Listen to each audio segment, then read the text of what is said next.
Hello and welcome to a video on hip opening. Specifically in this sequence we'll be looking at opening the outside of the thigh, the iliotibial tract, the outside of the hip and the back of the hip, so the gluteal muscles and the deep rotators, areas which often tend to become tight on many people. These are quite strong practices that we'll be looking at, and so it would be advisable to be quite warm ahead of these particular opening exercises. If you add them in at the end of a yoga practice where your muscles are already nice and soft and warmed up by the practice, or even you could use them after a workout at the gym. They would still be useful for opening hips and outer thighs. Because the practices are quite strong, you might find some equipment helpful. A towel, a rolled up towel or a blanket, or even a rolled up yoga mat if you have a second one, and a pad or fairly firm cushion or pillow would also be helpful. We're going to aim to work each practice for 6 breaths, so the whole sequence should flow through fairly briskly and should be effective for opening up the hips. As with all things, that opening up will take a little bit of time. If you keep practicing regularly, it should help. Always check that your knees are staying comfortable. We don't want to pull the muscles on the outside of the knee too strongly. Adapt to keep your knees comfortable, but I'll be working with that as we go through the sequence. Let's begin by bringing ourselves down onto the back to just a little bit warm up the hip joints and prepare the outer thigh muscles and the hip muscles for the stronger sequence to come. So having rolled down onto the mat, letting your spine lengthen out, and we're just going to, with the exhalations, hug the right leg in, breathe in to release, and then exhalation, hug the left leg in, breathe in to release. Ideally, we let the back of the neck relax, the shoulders broaden, and our whole spine relax into the mat as we bring the leg in each time, letting the leg that's on the floor stay nice and relaxed, especially in and around the hip joint. So you're really maximising the effect of what we're doing. So it's that exhalation to hug the leg in, to release the back and neck, breathing in to relax the leg back to the floor. So we've just got 2 more breaths to go to each side, breathing out and breathing in.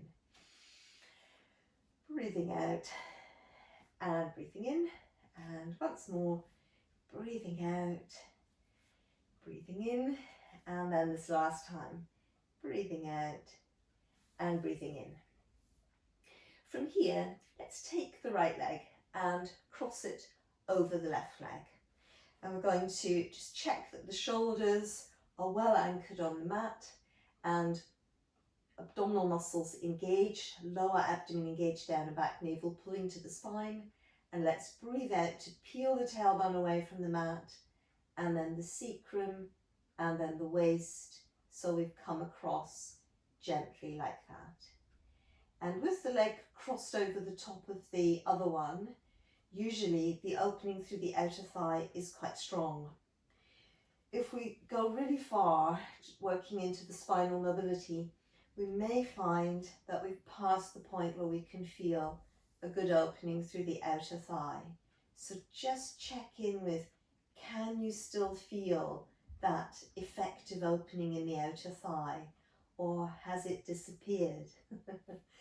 Because that's the area that we really need to prepare for these stronger opening practices that are just about to come up. So I calculate that we've got a last 2 slow full rounds of the breath in this practice. And again, if you can, on your exhalations, allowing your spine to relax, especially think about softening all the little spinal processes on the back of your spine. And then on an exhalation, we're going to wheel the spine back to the center, just gently, segment by segment, as best you can. And then arriving back in the center, we're going to uncross the legs and crossing on the other side. So just check that your spine is nicely spaced out and that it's relaxed after the first twist. And then again, abdominal muscles engaged, keeping your left shoulder in contact with the mat, Your left leg is crossed on top this time, and we're wheeling over towards the right side. And again, just this idea of gauging where you get this most opening in the outside of the hip so it's most effective. And it can sometimes be tiring to support the legs in this position. It's another place where wedging a block or a towel or something in underneath the ankle or the shin on that upper leg can be helpful so that you're not straining and the shoulder coming off the mat. Spine can relax and your breath flows. So again, let's just breathe through those last 2 slow full rounds of the breath here.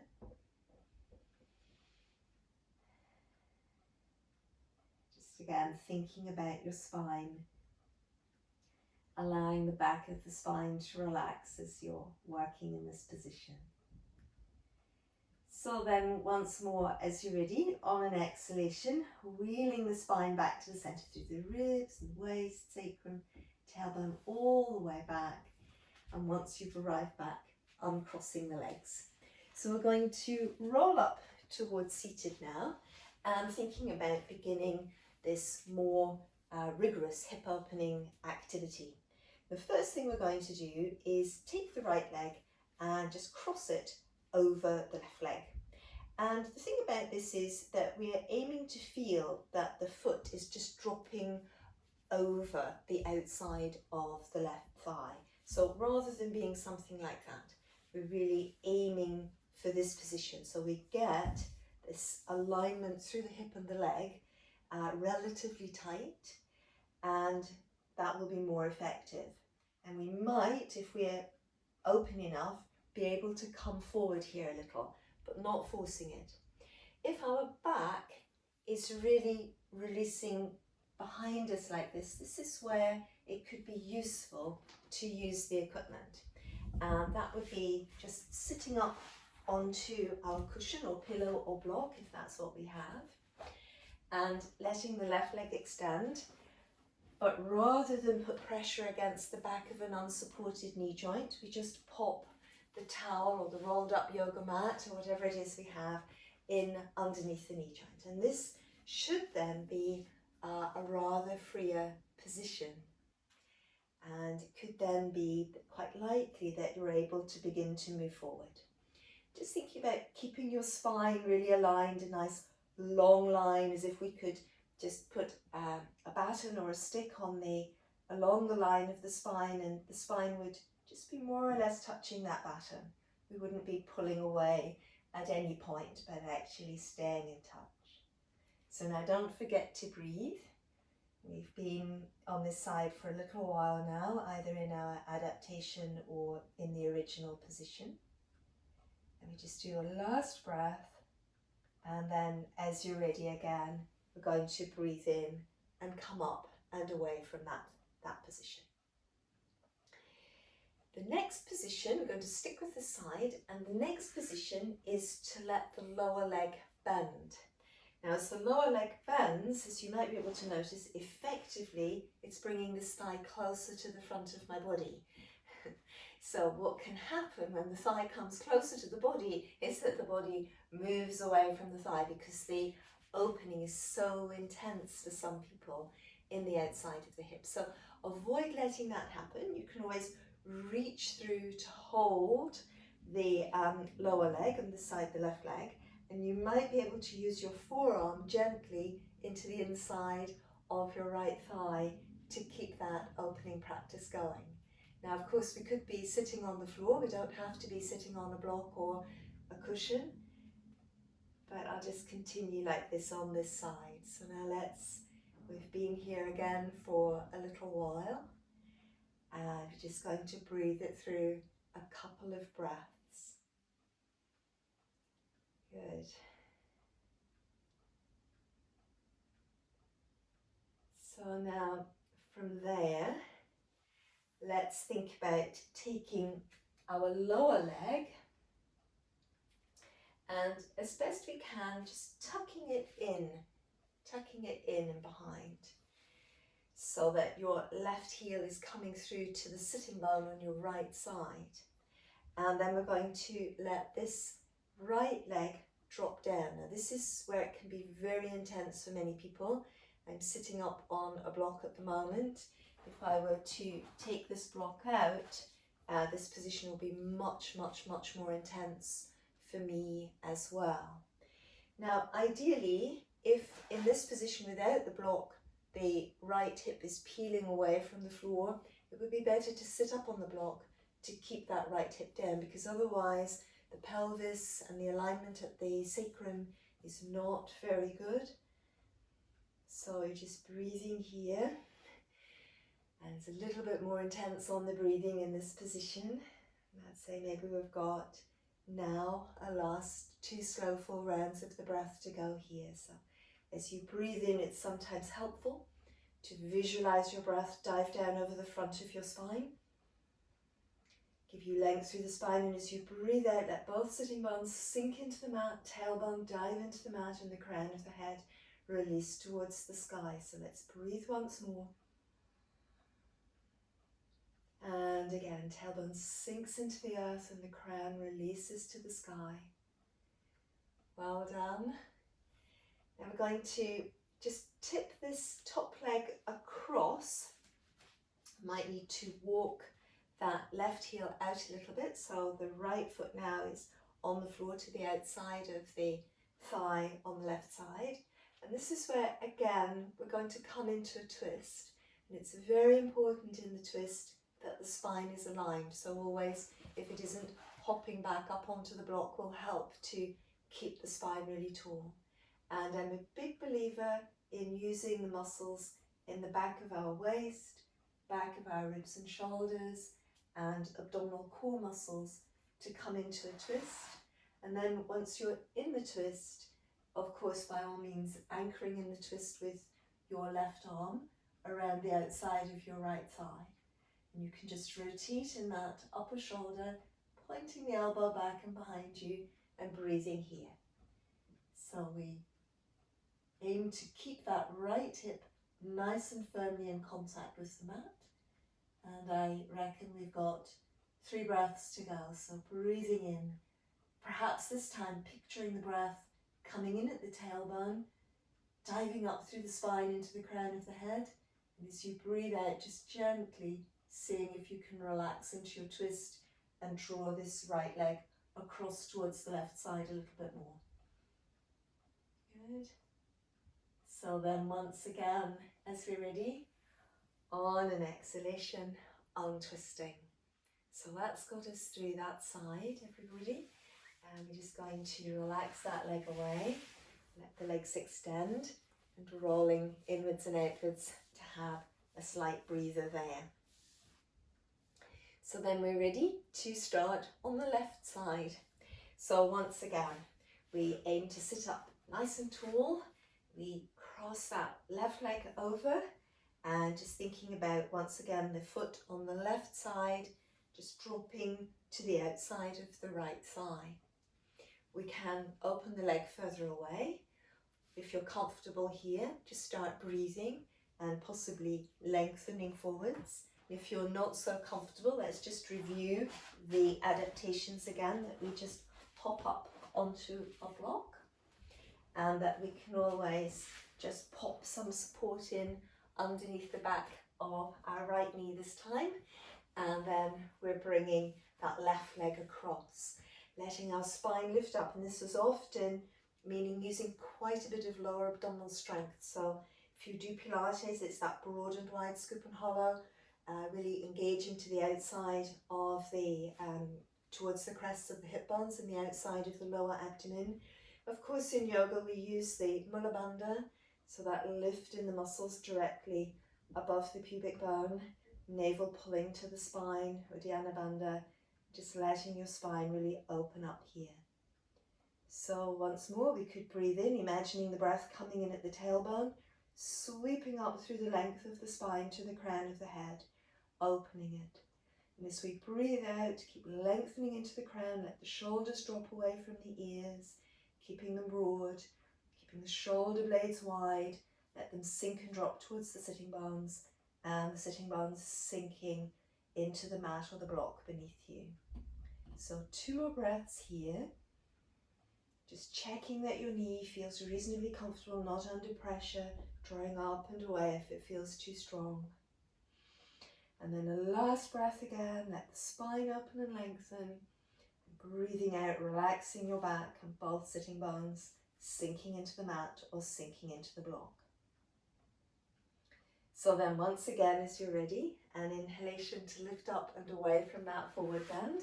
And we let that lower leg bend and coming into the seated keyhole position, so a version of Susya Sarandasana. So again, the back really tall, being on the block will help us with that. And as I said on the first side, we're bringing the legs in and avoiding, as we bring the legs in towards the body moving away from the legs.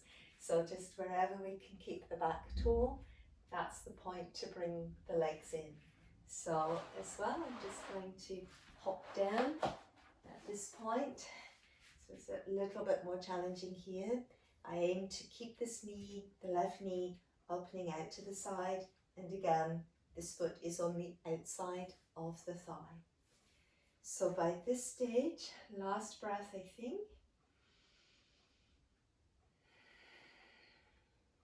And then we're ready to come into this other position where we just tuck that right heel into the outside of the left hip and we let the left sitting bone come through to the floor. So, you know, with these positions, I'm not terribly open. It's challenging for me to open on the outside of the hips and the outsides of the thighs. It always has been. And again, I'm someone who has to be careful that I don't overwork the muscles pulling on the outside of the knee joint. So just think it through as well. If it's too strong, hopping up again onto your block. And even if you're not sure, if you hop up onto the block, you're probably, as you might be able to notice, has happened to me that the leg has sunk down. So I feel it opening in a slightly different way. It's not really less than, it's just a little bit different from. That's if you're tight in these positions. If you're very loose in the positions, then you're better off just sitting on the floor. Once again here, it could be if we've got any spare space in our bodies that we can hinge forward, letting the spine stay long, keeping our breath flowing, and remembering that both sitting bones should always be anchored to the mat. So there'll be a tendency for the left hip to come away, but just keep it down to keep it all effective. I know it's tough, but for it to be effective, that left hip bone needs to stay down. So then, again, as we're ready, we breathe in to lift up and away from that position. And we're then just crossing the left leg right over the right leg. And this one, again, you might feel that you're able to bring your block out. It's very important though, because we're coming into a twist, that our spine is even and balanced to both sides. So just checking that that left hip is firmly in contact with the mat. And once again, coming into the spiraling action, using as best we can our core muscles and back muscles to bring us in. Once we've arrived, fastening around the leg to anchor us in position. So with this upper arm, very effective to rotate the shoulder joint outwards and to point the elbow behind us. And then on this one, we had the idea of the breath drawing up from the tailbone, traveling up through the spine to the crown of the head. And as we breathed out, just releasing the body, relaxing it a little bit more into the twist. And drawing this leg across, really opening the outside of the thigh, outside of the hip. So last 3 breaths here.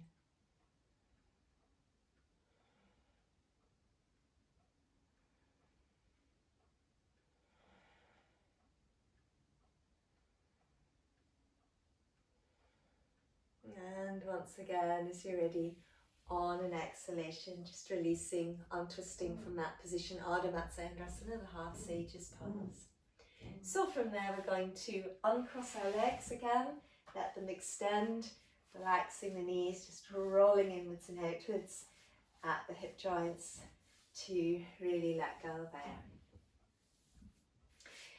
And we spend just a few moments to breathe, to finish our sequence, allowing the spine to be nice and tall. You might be able to feel the effectiveness of the hip opening here as you might come into Siddhasana, just crossing the ankles one in front of the other, or you can come into Sukhasana or any comfortable position and or sitting on the block. Just let the back release and grow tall, especially the spine. Parvatasana, seated mountain. Inhalation to flow the arms up. And again, exhalation to keep lifting into the crown of the head, letting the arms sink back down. Breathing in to flow the arms up, releasing the spine. Breathing out to let the arms drift back down. Just spending these few moments to be really centered within your own body, to feel the energy of the breath, energy through the spine, and perhaps energy through the hips at present. You're going to breathe through 3 more times.